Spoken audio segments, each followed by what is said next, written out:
So there's going to be a lot of power picks on the play here. Yeah, so I'm imagining the first pickup will be Ryoma for Alpha Red. Then going over to day 5, it's going to be L'Oreal and Malok. They were thinking about the Nacroft there. They were, but I think Ryoma's much safer because you give that over to day 5, and all of a sudden you have that double threat from the L'Oreal and the Ryoma. But Murad. Murad, I forgot about that. Murad and L'Oreal. They have to take the Murad because they can't let Kit get it, and it's also a powerful pick by itself. They have the L'Oreal at the moment, so they can potentially pivot over to the L'Oreal Alice strategy if they want to. That doesn't mean they have to commit to it at this point in time. And this is what I was going to say. That leaves the Malok open, as well as, you know, you've got someone on board, potentially the Moran as well coming in. I know it's day 5 who are playing it, but I feel like Alpha Red could play it equally well. But I imagine we're going to see the Malok getting locked in, which would put the Ryoma in a sort of a weird flux position. We've seen him played mid a little bit before, potentially against the L'Oreal. Not too sure how that's going to go, but the Thane being hovered as well. I think the Malok has the option of being pivoted into a more supportive role, like we often see Ormar being done. It can be done so. It's not as efficient as putting him to get that farm and be in that side lane. I completely agree with you on that one, but I feel like the farm is more important for Ryoma to get than Malok is to get. They've got L'Oreal for day 5 though, and that means they can pick up their Alice if they so choose as that final pick. They're going to pick up Zuko and Lubu. That's what I was saying. This could be an option. They've got the damage out there. It's equally distributed, but then it's prioritized around L'Oreal and Murad. But having 2 bruises in there can kind of like tread the line between tank and damage dealer. Nacroft being hovered on the side of Alpha Red. They've been wanting to pull this one out. We saw it at the beginning of the day, saying they want to show the strength of Nacroft. And let's see if they can pull that off. They're just debating who they're going to roll in that mid lane, whether it's going to be Jinnar or Raz. I think it's good. Yeah, I'm pretty sure it's going to be Raz. They're still deciding. I agree with you. I think it will be Raz. They seem to be struggling to decide between Jinnar or Raz, though. Yeah, they are having a little bit of an internal debate. I think Raz just kind of fits into their CC style comp, yeah, there you go. A little bit too well to go for anything else. And they are just going to lock that one in. The only problem with running Alice is they don't have any alternative magic damage, so they're relying solely on L'Oreal. That being said, it's the first thing they've hovered, and they could go for it and play around a more team fight-centric style. I mean, Alice being locked in. So if day 5 were ever going to win a match, it's this one. It's with this composition. Alice L'Oreal is a staple of theirs. They've been denied it in the previous series. They were denied it in game 1 of this series by the constant L'Oreal pickups. They've now got it at their disposal. I mean, you say the only source of magic damage is L'Oreal, but I mean, that's a lot of damage coming out from L'Oreal. We saw that in the last game. You're just able to pump out consistent damage to pretty much anyone who dares to step up. And when you add that on top of Alice, that's where the strength of this combo comes in, and why day 5 puts so much stock in it is that strength that those 2 heroes bring to the table. They are going to be joining each other on the Arena of Valor as Alpha Red try and take this one home, because of course whoever wins this joins ST going forwards into the quarterfinal brackets. Truly is a fight for survival for day 5. Last chance saloon, as much as I hate that phrase. They can pull it out. They've got to do it now, and they've got everything they need to do it in one of their most comfortable and dominating compositions they can pull out. They can't win with this composition. They don't deserve to progress. Not only won't they deserve it, they won't progress. It's as simple as that, really. So we are just going to be loading up into the game. Alpha Red looking to crush the opposition twice in one day with 2-2-0 series. But will the side of day 5 be able to step up to the plate here? Well, you got to remember the last time day 5 had L'Oreal Alice, we saw what it was able to do in the late game. The biggest problem was they suffered too many losses around the map. Hopefully, day 5 can stop the bleeding before it starts, and then they can look to capitalize on what will surely be their strong late game. They just need to make sure they don't let Alpha Red take too much of the advantage in the early game. With options like Murad in there for a strong early damage dealer, Lubu, who's relatively strong in the early game himself as well, and they got the Zuka to go ahead and scale into the late game as well. It's looking good for day 5 as long as they can hold off the early game. It's very much a case of cat and mouse at this point, as Alpha Red need to find something early on. And day 5 just can't give it to them. Well, Alpha Red's taking a very long time in this red side jungle. They don't have time to get the mic golem. They've been in there for too long. It's given Day 5, and they noticed they've given it too long for Day 5 to adapt and get to that top side of the jungle. If they didn't have to take that jungle camp and pressured the mic golem straight away, they could have got away with the entire plan. Zuka in a little bit of danger, though. He has got the mobility to get out of this. Or does he? I mean, he's still under the turret, but yeah, they are just going to back. He definitely does. He has two. Okay. He has 3 dashes.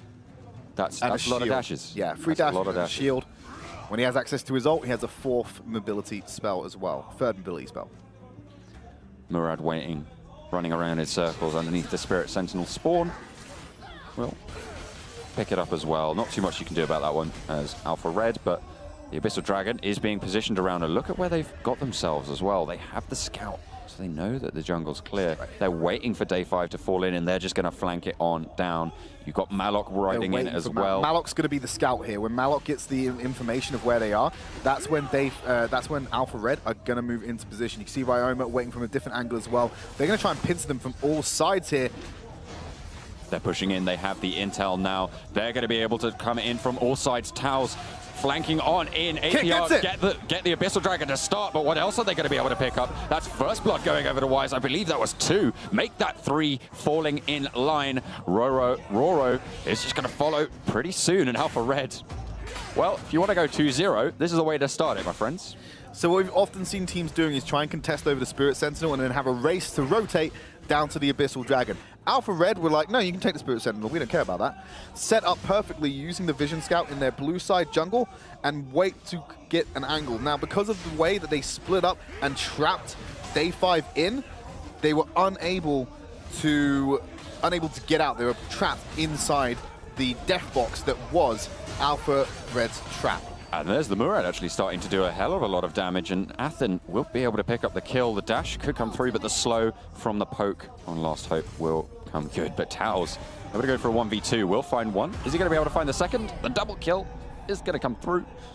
And now Malok is going to start to scale as well. You've got the double kill. I believe a double kill went on to Wise as those first 2 kills in the game. I have to double check that, but yeah, he's going to be pretty happy to pick up those. Oh, Athen though.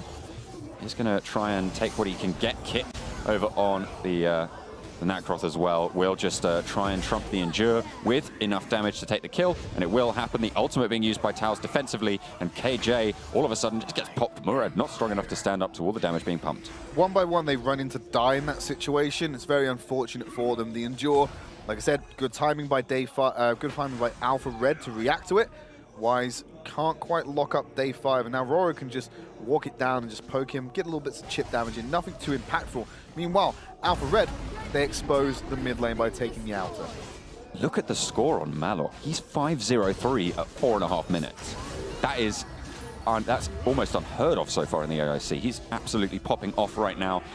Alpha Red going to disengage over in the bot side jungle, and Tao's going to try and use the amount of kills he's got to his advantage, but GK just dodges around all of the damage coming out from Taos.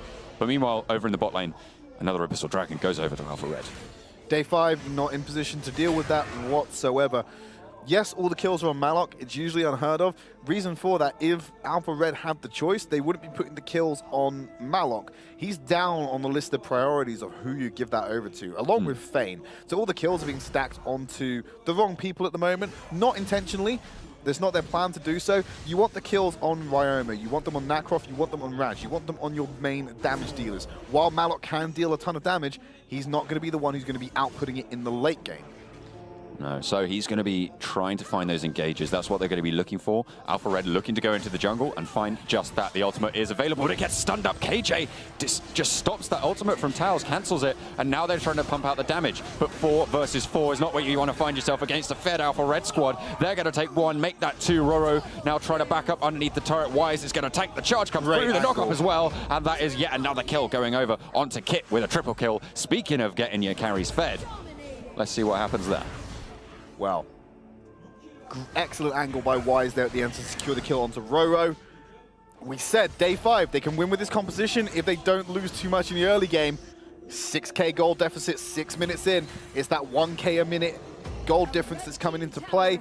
2 Abyssal Dragons, 2 towers. Only 1 kill to show for it so far to the 12 of Alpha Red. If they come online, and if they don't come online soon, it's all over for them, regardless of how late this game goes. We're working at a kill per 30 seconds at the moment. This is an absolutely action-packed game so far. Alpha Red absolutely in control at this point. Not really much that Day 5 can do except for turtle up and hope for the late game and pray to the AOV gods, but it's going to be Roro actually popping the ultimate just to try and save himself from last hope. He will be able to get away. He needed to deny the silence of the knock-up and the charge from Raz, so he had to blow it. There was no other way he was getting out of that alive because his heal is still on cooldown and his shield wouldn't have tanked the damage output by Raz at this point in the game. 3 players collapsing up top for Alpha Red. Trying to get the poke on. KJ actually dodges the damage coming out from last hope with the AoE. Goes untargetable for a fraction of a second. GK getting dived on underneath the turret. Last hope charging him out of turret range now, and they're going to try and burst him down. They're not going to be able to do so, though, as Last Hope goes down. Athen able to pick that one up on the L'Oreal. There's the ultimate coming out as well, but Taos is not done yet. Athen taken very low, has got Endure available, and will get the kill as well. Doesn't even have to use it. And there's the shutdown going on to Taos. But meanwhile, in the bot lane, Abyssal Dragon does get taken over, but Day 5 get a nice trade. Yeah, two for 1 trade, 2 kills. Get yourself an Abyssal Dragon instead. So there we go, KJ, a little bit isolated, does get pulled back into the fight, will go down, but Athen and Roro are able to clean it up. Yeah, they're just going to be able to come in a little bit overzealous with only 2 players there. Well, 3 players, but going underneath the turret against 4, it's not really going to end well. Even if you do get the Abyssal Dragon, it's a relatively even trade. But if you're ahead, obviously you're giving shutdown gold over, especially on Taos. It's going to mean that they have that massive bonus. They're still behind, though, significantly. And that's something that Alpha Red still have under their belt and can't really take that away from them. Well, not just yet anyway. They've got 3 turrets, they've got 3 Abyssal Dragons. They're going to be looking to keep the pressure up, and Day 5, you've had 1 fight, make that more, and maybe you're in with a shot, but for now, you're still on the back foot. Spirit Sentinel going over to Alpha Red. Murad getting a bit of damage, but will jump away, like we know he's capable of doing. Very slippery. Hero to pick up. A little bit of a chance for the Mike Golem. Ryoma gets it away. They're going to jump in. Murad trying to find the damage, but it's not going to happen. Darkslayer getting popped up.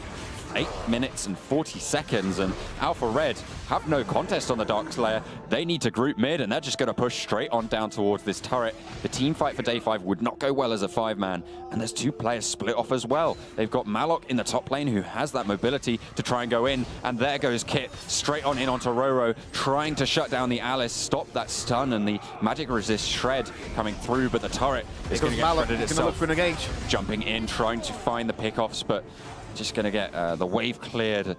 Only the turret does fall and make that 2 as the top inner turret goes down as well.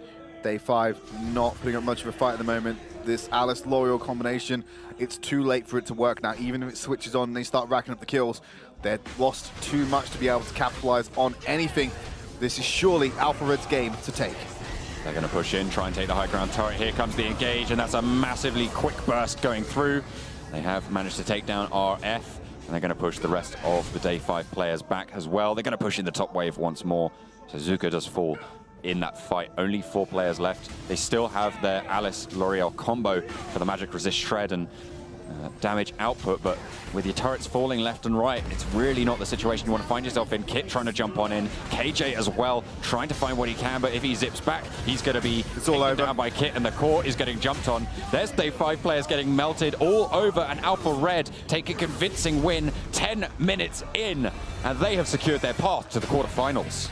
We thought their game was going to go a little bit better for Day 5. They got their comfort picks, and we were kind of saying, hey, they've learned a little bit through this tournament. They've picked up a little bit in skill level. Maybe they might be able to put up more of a fight against Alpha Red.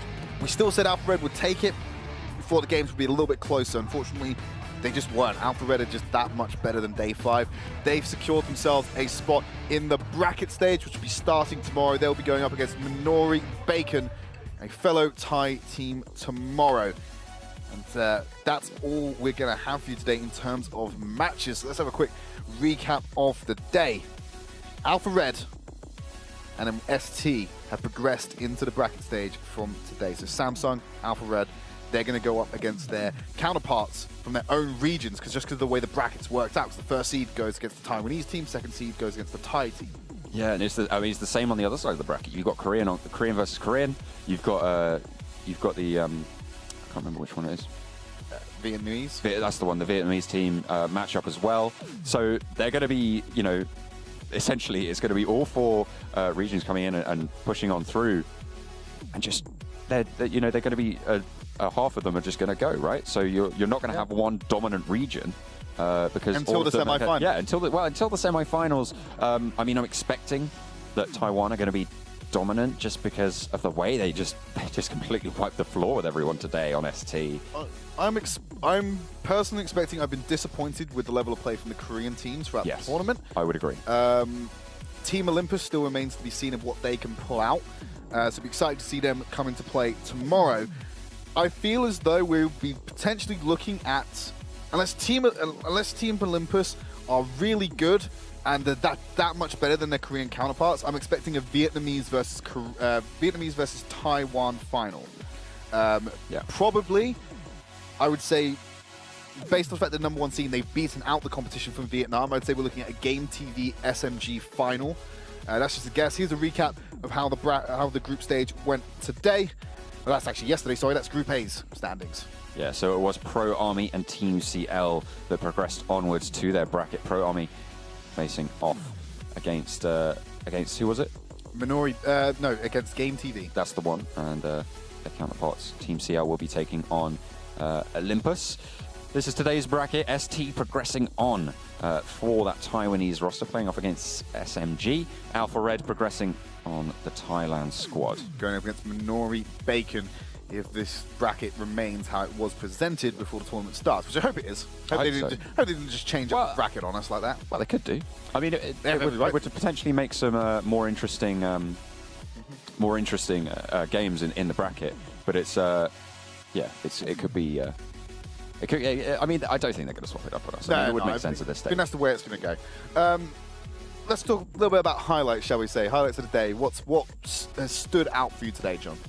I mean, the fact that Murad was open and didn't get played, yes. First of all. But other than that, ST's performance, and I think their use of the laning meta and the laning style of play really stood out to me. So yeah, there you go. Here are the quarterfinal brackets. And they've swapped it around.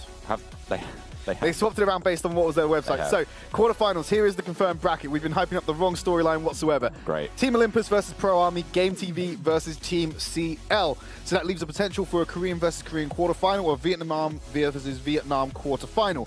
Throw it down into Group B, Minori Bacon versus ST, SMG versus Alpha Red. Same situation.